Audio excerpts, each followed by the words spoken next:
నిత్య నిర్మలుని వెంకటరమణుని నేత్ర దర్శనము,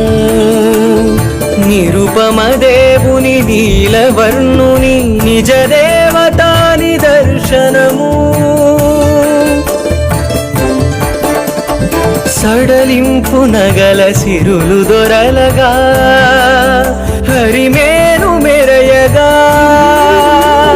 పలుచని పచ్చ కప్పురపు పట్టె నామముల ప్రభలు విరియగా, తప్పులు చేసిన దండించు దండి రౌద్ర నేత్రములు తెరియగా, దరిజేరిన తన దాస బృందముల దరిజేర్చు కృపను కురియగా, గురువార గురుతర